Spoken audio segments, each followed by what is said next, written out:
Hi friends, welcome back to my channel. ఈరోజు మీకు ఈ సీరియల్లో ఏం జరిగిందో తెలుసుకోవాలి అనుకుంటున్నారా? అయితే వెంటనే మనం సీరియల్లోకి వెళ్ళిపోదాం. ఇక వల్లి అయితే రామరాజు ఇంటికి ఎప్పుడెప్పుడు వస్తాడా అని ఎదురు చూస్తూ ఉంటుంది. ఇంతలో రామరాజు రానే వస్తాడు. ఇక రామరాజును చూసిన వల్లి మావయ్య గారండి అని చెప్పి ఇక రామరాజు దగ్గరికి వెళ్ళబోతుంటే ఇంతలో వేదవతి దగ్గరుండి మరీ రామరాజుని లోపలికైతే తీసుకెళ్తుంది. ఒక్కసారిగా వల్లి కోపంతో రగిలిపోతుంది. ఇక వేదవతి అయితే రామరాజుని కూర్చోపెట్టి భోజనం వడ్డిస్తూ తెగ హడావుడి చేసేస్తుంది. రామరాజైతే, బుజ్జమా, ఏమైంది నీకు? ఈరోజు మీ తమ్ముడన్నట్టుగానే మరీ విచిత్రంగా ప్రవర్తిస్తున్నావు అని అంటూ ఉంటే ఇక పక్కన ఉన్న తిరుపతి, నేను చెప్పానా బావా, అక్కకి రాను మరీ చాదస్తం ఎక్కువైంది అని చెప్పి ఇక తిరుపతి అయితే వేదవతి గురించి మాట్లాడుతూ ఉంటే వేదవతి, అదేం లేదులేండి, నేను బాగానే ఉన్నాను అని చెప్పి ఇక వేదవతి అయితే తెగ కంగారు పడిపోతూ ఉంటుంది. భోజనం వడ్డించేటప్పుడు కూడా తన చేతులు వణుకుతూ కనిపిస్తాయి. ఇక రామరాజు అయితే, భుజమా, నువ్వు బాగానే ఉన్నావు కదా, చేతులెందుకు అలా వణుకుతున్నాయి అని అంటుంటే, అయ్యో అదేం లేదండి, వణుకుతున్నాయా లేదే అని చెప్పి ఇక నార్మల్గా అయిపోతుంది. ఇక ఇదంతా ఇలా ఉండగా వల్లి అయితే అసలు మావయ్య గారికి ఎట్లా నిజం చెప్పాలి, మావయ్య గారికి ఆ ఫొటోస్ని ఎలా చూపించాలి అని చెప్పి ఆలోచిస్తూ ఉంటుంది.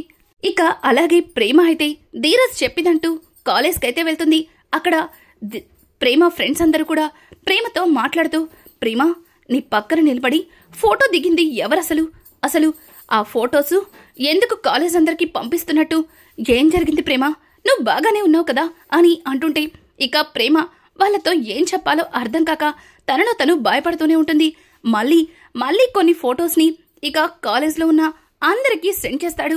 ఒక్కసారిగా వాళ్ళందరూ, ప్రేమ, మళ్ళీ ఫొటోస్ వచ్చాయే, ఇంకాసేపట్లో ఫేస్ రివీల్ అవుతుంది అని చెప్పి మెసేజ్ కూడా వచ్చిందే అని చెప్పడంతో ఇక ఆ ఫొటోస్ అలాగే మునుపటి నుంచి వచ్చిన ఫొటోస్ ఒకే నెంబర్ నుంచి కావడంతో వెంటనే ఆ నెంబర్ ఇక ధీరజ్కి సెండ్ చేస్తుంది. ఇక ధీరజ్ అయితే ఆ నెంబర్ని ట్రేస్ చేసి కళ్యాణ్ ఎక్కడ ఉన్నాడా అని వెతకడం మొదలు పెడతాడు. ఇక ఇది ఇలా ఉండగా రామరాజు భోజనం పూర్తి చేసి అక్కడే కుర్చీలో కూర్చుని రిలాక్స్ అవుతూ ఉంటాడు. ఇంకా ఇంతలో వల్లి అయితే, మావయ్య గారండి, ఎవరో మీకిమ్మని కవర్ తీసుకొచ్చారు అని చెప్పడంతో ఒక్కసారిగా వల్లికి అలాగే ఇక నర్మదకి కాసేపు ఘర్షణే జరుగుతుంది. నర్మద అయితే వల్లి చేతిలో ఉన్న ఆ కవర్ని తీసుకోవడానికి ప్రయత్నిస్తుంటుంది. ఇంకా ఇంతలో రామరాజు అలాగే కుటుంబ సభ్యులందరూ కూడా అక్కడికైతే వస్తారు. రామరాజుకి అక్కడ ఏం జరుగుతుందో అర్థం కాక ఆశ్చర్యంగా చూస్తూ ఉంటే ఇక వేదవతి, వల్లి, వాటిని నర్మదకిచ్చేయి అని చెప్పి అంటూ ఉంటే, అదేంటి అత్తయ్య గారు, ఈ ఫొటోస్ ఇవి, ఈ కవరు మావయ్య గారికే ఇవ్వమని చెప్పారు, అయినా మావయ్య గారికి కవర్ ఇద్దామనుకుంటే నర్మద ఎందుకు ఇట్లా లాక్కుంటుంది అని చెప్పి కావాలని తన చేతిలో నుంచి బలవంతంగా ఆ కవర్ చినిగిపోయేలా చేసి ఫొటోస్ని గాల్లోకి ఎగరేస్తుంది.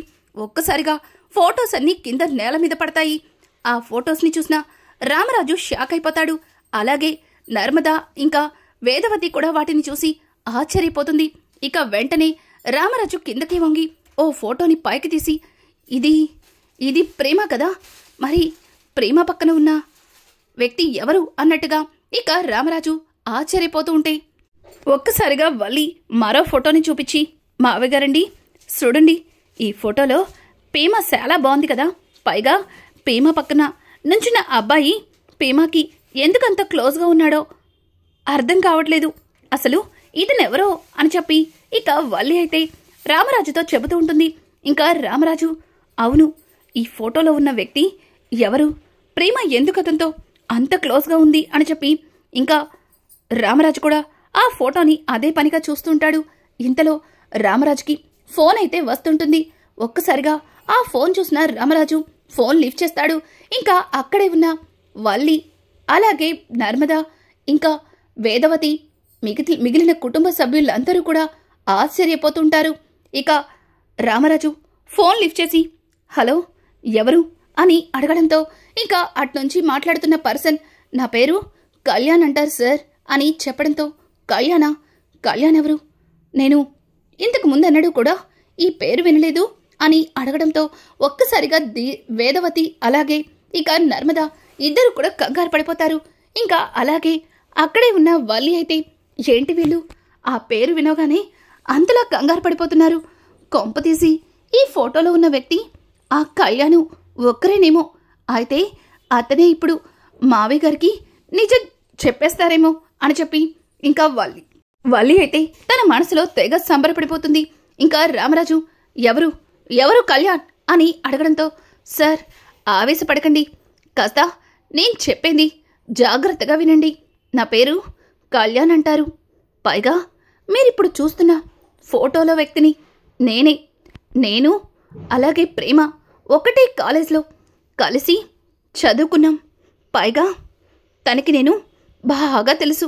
తనకే కాదు, మీ అబ్బాయి ధీరజ్కి కూడా తెలుసు అని అంటుంటే ఇక రామరాజు, ఓ అయితే మీ ఇద్దరు స్నేహితులనమాట. అమ్మా వల్లి, ఈ ఫోటోలో ఉన్న అబ్బాయి ప్రేమ స్నేహితుడంటమ్మా అని చెప్పడంతో ఒక్కసారిగా వల్లి షాక్ అయిపోతుంది. ఇక పక్కన ఉన్న వేదవతి అలాగే నర్మద ఇద్దరు కూడా ఆశ్చర్యంగా చూస్తుంటారు. ఇంకా రామరాజు అంటున్న మాటలకి ఇక కళ్యాణ్ అయితే, సార్ ఏంటి సార్, నేను చెప్పకముందే మీరే ఫిక్స్ అయిపోతున్నారు. నేనేమి ప్రేమ ఫ్రెండ్ని కాదు సార్ అని చెప్పడంతో ఒక్కసారిగా రామరాజు, ఏం మాట్లాడుతున్నావు? ప్రేమ ఫ్రెండ్వి కాదా? మరి వాళ్ళతోనే చదువుకుంటున్నానని చెప్పావు కదా అని అంటుంటే, సార్ ఇంతకు ముందు వాళ్ళతోనే చదువుకుంటున్నాను, కానీ ప్రేమకి పెళ్ళైన తర్వాత వాళ్ళతో చదువుకోవడం మానేశాను. అసలు ప్రేమ నేను నిజానికి ప్రేమించుకున్నాం. ఒకరంటే ఒకరికి చాలా ఇష్టం. కానీ అనుకోని సందర్భంలో ప్రేమకి నాకు చిన్న గొడవ జరిగింది. అప్పుడే ధీరజ్ ప్రేమ మెడలో బలవంతంగా తాళి కట్టేశాడు అని చెప్పడంతో ఒక్కసారిగా రామరాజు షాక్ అయిపోతాడు. రేయ్, ఏంట్రా ఎక్కువ మాట్లాడుతున్నావు? పిచ్చి పిచ్చి వాగుడు వాగేవంటే నువ్వెక్కడున్నావో తెలుసుకొని చంపేస్తా నిన్ను అని అంటుంటే ఒక్కసారిగా కళ్యాణ్ అయితే, సార్ ఎందుకు సార్ ఆవేశపడతారు? కాస్త నేను చెప్పేది జాగ్రత్తగా వినండి. నిజానికి ప్రేమ ధీరజ్ని ప్రేమించలేదు, నన్నే ప్రేమించింది. అందుకే కదా నాతో అంత క్లోజ్గా ఫొటోస్ దిగింది. అవును, మీకు పెన్ డ్రైవ్ పంపించాను కదా, అందులో వీడియోస్ చూడలేదా? ప్రేమ నాతో కలిసి హోటల్కి రావడం, మేమిద్దరం హోటల్లో ఒకే గదిలో ఉండడం, అదంతా మీరు చూశారనుకున్నాను. చూడలేదా? ఏంటి సార్ మీకు ఇంపార్టెంట్ విషయం అని చెప్పి పంపించినా మీరు వీడియో చూడకపోవడం అని అంటుంటే, రేయ్, నా కోడలు గురించి తప్పుగా మాట్లాడావంటే చంపేస్తాను. అసలు ఏమనుకుంటున్నావురా నా గురించి అని అంటుంటే, కూల్ సార్ కూల్, ఎందుకు ఆవేశపడుతున్నారు? నేను చెప్పేది కాస్త జాగ్రత్తగా వినండి. నిజంగానే ధీరజ్ ప్రేమించుకునేటట్టయితే ఆ ప్రేమ గురించి ఇంట్లో వాళ్ళకి కాకపోయినా బయట ఎవరో ఒకరు మీతో చెప్పుండేవారు. ఎందుకంటే ప్రేమ ఎక్కడో కాదు, మీ ఎదురింట్లోనే ఉంటుంది. మరి ఎదురింట్లో ఉన్న అమ్మాయికి నీ కొడుకు ప్రేమ వ్యవహారం నడుపుతున్నప్పుడు ఒక్కసారి కాకపోయినా ఒక్కసారైనా చూస్తారు. పైగా ఇద్దరిది ఒకటే ఊరు కాబట్టి ఊర్లో వాళ్ళైనా చెప్పుండొచ్చు. కానీ అలా ఏమీ జరగలేదు. పైగా ధీరజ్ కేవలం పూజ కోసమే పక్కూరొచ్చాడు. పక్కూరు ధీరజ్ మాత్రమే రాలేదనుకోండి, తనతో పాటు వాళ్ళమ్మ, అదే ఇంకొకరు, వాళ్ళ వదిన కూడా వచ్చారు. నేను కూడా పక్కూరే వెళ్ళాను ప్రేమని పెళ్లి చేసుకుందామని. కానీ లాస్ట్ మినిట్లో ప్రేమ నాకు హ్యాండ్ ఇచ్చింది. లేదు ప్రేమకి నేనే హ్యాండ్ ఇచ్చాను అని చెప్పి ఇక కళ్యాణ్ అయితే పిచ్చి పిచ్చి వాగుతూ ఉంటాడు. ఇంకా ఇంతలో ధీరజ్ అక్కడికి వెళ్ళి కళ్యాణ్ని వెనక నుంచి తంతాడు. ఒక్కసారిగా తన చేతిలో ఉన్న మొబైల్ దూరంగా పడుతుంది. కానీ రామరాజు ఫోన్లోనే ఉంటూ ఆ మాటలన్నింటినీ వింటుంటాడు. రేయ్, నువ్వు ప్రేమని బ్లాక్మెయిల్ చేస్తావురా? ప్రేమ పేరుతో మోసం చేసి తనని మరొకరికి అమ్మేయాలని చూసావు. సమయానికి అక్కడికి రావడం పట్టించి తనని కాపాడడం కోసం తన మెడలో తాళి కట్టాను. ఒక ఆడపిల్ల జీవితాన్ని కాపాడాను. కానీ దాన్ని నువ్వు అలసుగా తీసుకుని ఈ విషయాన్ని అడ్డం పెట్టుకుని ప్రేమ జీవితంతో ఆటలాడుకుంటావురా? ప్రేమ ఫొటోస్ని అందరికీ పంపించి తనని తలెత్తుకోకుండా చేయాలనే కదరా నీ ఆలోచన? నిన్ను అని చెప్పి ఇక ధీరజ్ అయితే వాణ్ణి చితకబాదేస్తాడు. అలాగే ప్రేమ కూడా కొంతమంది పోలీసులతో అక్కడికైతే వస్తుంది. ఇక ధీరజ్ ఆ కళ్యాణ్ని బాగా కొట్టి ఇంకా ప్రేమ పోలీసులకి అప్పగిస్తారు. ఇక కళ్యాణ్ అయితే చూడండి, నన్ను పోలీసులకి అప్పగించినంత మాత్రాన నా నుంచి తప్పించుకున్నాను అనుకుంటున్నారేమో, కానీ మీరు నా నుంచి తప్పించుకోలేరు అని చెప్పి ఇక కళ్యాణ్ అయితే వాళ్ళకి వార్నింగ్ ఇస్తుంటే ఇంతలో ప్రేమ సార్ ఆగండి సార్ అని చెప్పి ఇక కళ్యాణ్ చెంప పగలకొట్టి రే నిన్ను ప్రేమించి నా పెద్దవాళ్ళని కూడా కాదనుకుని నీతో వచ్చినందుకు నాకు తగిన గుణపాఠం చెప్పావు. నన్ను రక్షించడానికి అలాగే నా మీద నింద పడకుండా ఉండడానికి ధీరజ్ నా మెడలో తాళి కట్టాడు. కానీ దాన్ని నువ్వు అవకాశంగా తీసుకుని నన్ను బ్లాక్మెయిల్ చేశావు, బెదిరించావు. నా ఫొటోస్ని నీ దగ్గర పెట్టుకుని నన్ను ఇంతలా ఇబ్బంది పెట్టావు నిన్ను అని చెప్పి ఇక ప్రేమ అయితే వాణ్ణి బాగా తంతుంది. ఇంతలో ఇన్స్పెక్టర్ అమ్మా ఆగండమ్మా, ఇట్లాంటి వాళ్ళు జీవితంలో బయటికి రాకుండా చేస్తాను, మీరేం కంగారు పడకండి, జాగ్రత్తగా ఇంటికి వెళ్ళండి అని చెప్పి ఇక ఇన్స్పెక్టర్ అయితే వాళ్ళిద్దరికీ నచ్చ చెప్తాడు. ఇక ప్రేమ అయితే ధీరజ్ని హత్తుకుని ధీరజ్ నాకు చాలా భయం వేసింది ధీరజ్, నిజంగానే ఇదంతా బయటపడితే తర్వాత నేను ప్రాణాలతో బ్రతుకుండేదాన్ని కాదు, అప్పుడే చచ్చిపోయేదాన్ని అని చెప్పి ఇక ప్రేమ అయితే బోరున ధీరజ్ని హత్తుకొని ఏడుస్తూ ఉంటుంది.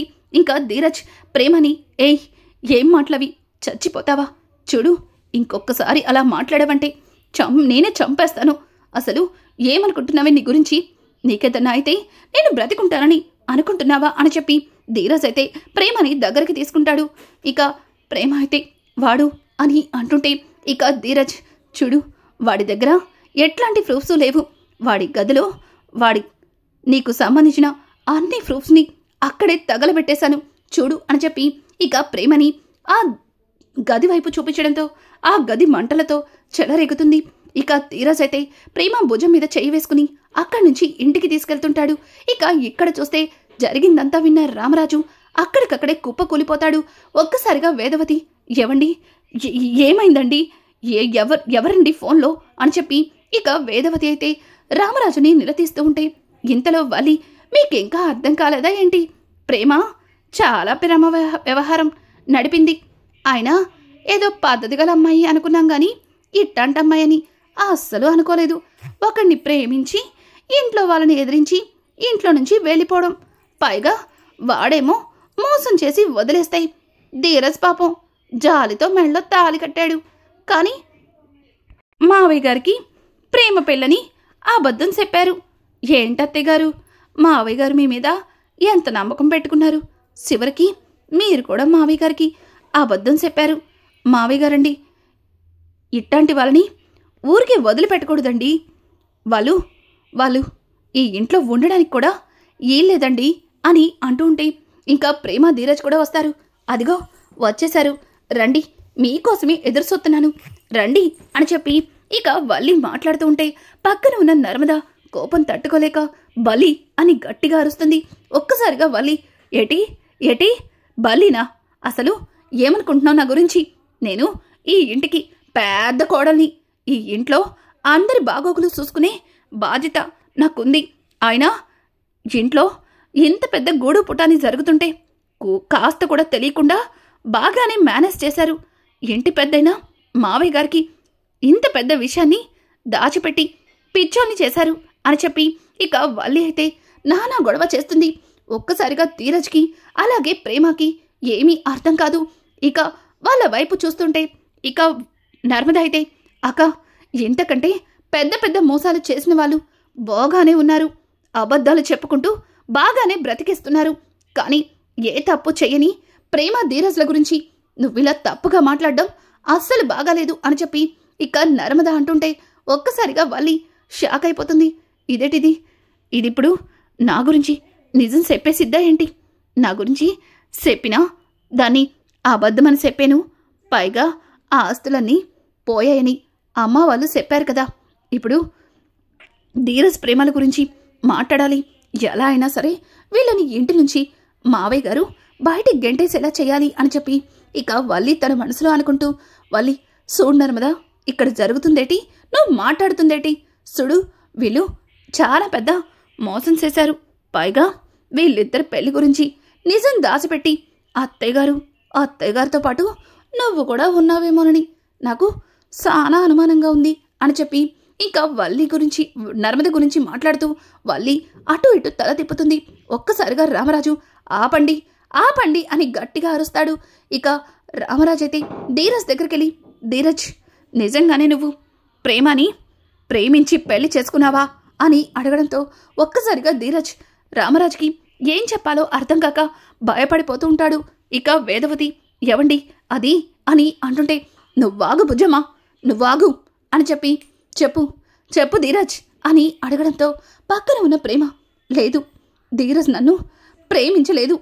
నిజానికి ధీరజ్కి నాకు ఎట్లాంటి ప్రేమ లేదు. నేను కళ్యాణ్ అనే ఒక అబ్బాయిని ప్రేమించాను. వాడు మంచివాడని నమ్మి ఇంట్లో వాళ్ళని కాదని వాడితో వెళ్ళిపోయాను. కానీ వాడు నా దగ్గరున్న డబ్బు నగలు తీసుకుని నన్ను కొంతమంది రౌడీలకి అమ్మేశాడు. వాళ్ళు నా కోసం వెతుకుతుండగా ఆ నిజాన్ని తెలుసుకున్న కళ్యాణ్ నా దగ్గరికి రావడానికి ప్రయత్నించాడు. పైగా వాడు వెళ్తూ నా మీద తప్పుడు కేసుని పెట్టి వెళ్ళిపోయాడు. ఆ హోటల్లో తప్పు జరుగుతుందని పోలీసులు వెతకడానికి వచ్చారు. ఆ టైంలో ధీరజ్ నా మెడలో తాళి కట్టాడు. అలా తాళి కట్టి మా ఇద్దరికి పెళ్ళయిందని పూజ కోసమే ఈ హోటల్లో దిగామని పోలీసులకి చెప్పారు. పైగా అత్తయ్య గారు అలాగే నర్మదక్క కూడా అదే నిజమని పోలీసులు నమ్మేలా చేశారు. అంతే జరిగింది. అక్కడ నేను తప్పు చేస్తున్నానని దొరికితే ఎక్కడ నా కుటుంబం గుండె పగిలి చచ్చిపోతుందేమో, మా పరువు పోతుందేమోనని ఆలోచించి అత్తయ్య గారే ధీరజ్తో నా మెడలో తాళి కట్టించారు. ఈ విషయాన్ని మీతో చెప్పకుండా దాచిపెట్టినందుకు మిమ్మల్ని మోసం చేస్తున్నానని అత్తయ్య గారు చాలాసార్లు బాధపడ్డారు. అలాగే ఈ విషయాన్ని మీతో చెప్పేయాలని చూశారు. కానీ మీ ఆరోగ్యం గురించి ఆలోచించి ఈ నిజం తెలిస్తే ఇంట్లో వాళ్ళు నన్ను ఇంతలా మోసం చేశారని మీరు బాధపడతారని ఎన్ని రోజులు ఈ నిజాన్ని మీ దగ్గర చెప్పకుండా దాచిపెట్టాం అని చెప్పి ఇక ప్రేమ అయితే జరిగిందంతా రామరాజుకి చెప్పడంతో పక్కన ఉన్న వల్లి, అమ్మో ఎంతకి తెగించారు. ఇంట్లో మావయ్య గారి మాట కాదని మావయ్య గారిని మోసం చేస్తూ ఇంత పెద్ద తప్పు చేస్తారా? మీలాంటి వాళ్ళు ఈ ఇంట్లో ఉండడానికి వీల్లేదు. అసలు మీరు ఈ ఇంట్లో నిలబడ్డానికి వీల్లేదు. వెళ్ళండి ఇక్కడి నుంచి అని చెప్పి వల్లి అయితే తెగ హడావుడి చేస్తుంటే రామరాజు వల్లి చెంప పగల కొడతాడు. ఒక్కసారిగా వల్లికి దిమ్మ తిరిగిపోతుంది. వాళ్ళు చేసిన దానిలో తప్పేముందమ్మా? ఎందుకు వాళ్ళని ఇంటి నుంచి వెళ్ళిపోమంటున్నావు? అసలు వాళ్ళని ఇంటి నుంచి వెళ్ళిపోమనడానికి నీకెవరిచ్చారు హక్కు అని అడగడంతో, అయ్ బాబాయ్, అదేంటి మావి గారు అట్ట కొట్టేశారు? నేను తప్పుగా ఏం మాట్లాడానండి? వీళ్ళు మన పరువు తీసేశారు. ఒక మగాడితో పారిపోయిన అమ్మాయిని తీసుకొచ్చి ఇంటి కోడలుగా చేసేశారు. అప్పుడే సగం పరువు పోయింది. ఇప్పుడు ఉన్న పరువు పోయింది. వాడితో దిగిన ఫొటోసు ఊర్లో అందరికీ వాడు ఇచ్చేసుంటాడు అని చెప్పి ఇక వల్లి అయితే ఇష్టం వచ్చినట్టు మాట్లాడుతుంటే వల్లి మాటలకి ధీరజ్, వదిన, ఆ ఫొటోస్ ఎవ్వరికీ వెళ్ళలేదు. అలా వెళ్ళకూడదని వాణ్ణి పట్టుకొని పోలీసులకి అప్పగించాను. కానీ మీరు మాత్రం ఇంట్లో చేస్తున్న గొడవ ఏమాత్రం బాగాలేదు అని చెప్పి ధీరజ్ అయితే ఇక నర్మదతో వల్లితో మాట్లాడుతుంటే పక్కన ఉన్న నర్మద, చూడు వల్లి అక్క, ఎన్ని రోజులు నిజం బయట పెడితే ఎక్కడ నీ కాపురం పాడవుతుందో అలాగే నీ మీద పెట్టుకున్న నమ్మకాన్ని సర్వనాశనం చేశావని మావయ్య గారు కుమిలిపోతారని ఎన్ని రోజులు నువ్వెన్ని చేసినా నీ గురించి నిజం బయటపెట్లా అని అంటుంటే ఒక్కసారిగా వల్లి భయపడిపోతుంది. నర్మదా, నేనేం చేశాను? ఇప్పుడు ఏటంటావు? ధీరజ్ని ప్రేమని ఇంట్లో ఉంచాలి అంతే కదా అని అంటుంటే, చాలక్క, చాలు, నీకు చాలా అవకాశాలు ఇచ్చాను. అలాగే ఈ విషయం గురించి మావయ్య గారితో చెప్పొద్దు అన్నాను. కానీ నువ్వు మావయ్య గారితో చెప్పి ఇంత పెద్ద గొడవ చేశావు. ఇంత చేసిన దానివి ఇంకా నీ గురించి నేనెందుకు ఆలోచించాలి? అందుకే నువ్వు ఇంతవరకు మావయ్య గారిని అలాగే బావగారిని చేసిన మోసాలన్నింటినీ ఈరోజు బయట పెడతాను అని చెప్పి ఇక నర్మద అయితే వల్లి బండారం మొత్తం బయట పెడుతుంది. ఒక్కసారిగా రామరాజు వల్లి గురించి తెలిసి షాక్ అయిపోతాడు. ఇక పక్కన ఉన్న చందు, నర్మద నువ్వు చెప్తుంది నిజమా అని అంటుంటే, అవును బావగారండి, నేను చెప్పేది నిజం. నిజానికి వీళ్ళు కోటీశ్వరులు కానే కాదు. వీళ్ళు మున్సిపల్ ఆఫీస్కి ఎదురుగుండా ఇడ్లీ బండి అమ్ముకునే వ్యాపారం చేస్తారు. వాళ్ళ నాన్నకి ఏ కోట్లు లేవు, కనీసం వేసుకునే కోటు కూడా అద్దెకి తెచ్చుకున్నారు.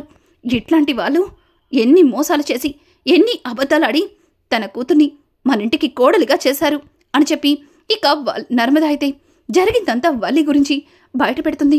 ఒక్కసారిగా వల్లి మోసాన్ని తట్టుకోలేక రామరాజు అక్కడికక్కడే కుప్పకూలిపోతాడు. ఇక రానున్న ఎపిసోడ్స్లో ఈ కథ కొత్త మలుపు తిరగబోతుంది. ఇట్లాంటి లేటెస్ట్ ఎపిసోడ్స్ మీకు మరిన్ని కావాలి అనుకుంటే మా ఛానల్ని సబ్స్క్రైబ్ చేసుకోవడం మాత్రం మర్చిపోకండి. Thanks for watching. Hi friends, welcome back to my channel. ఈరోజు మీకు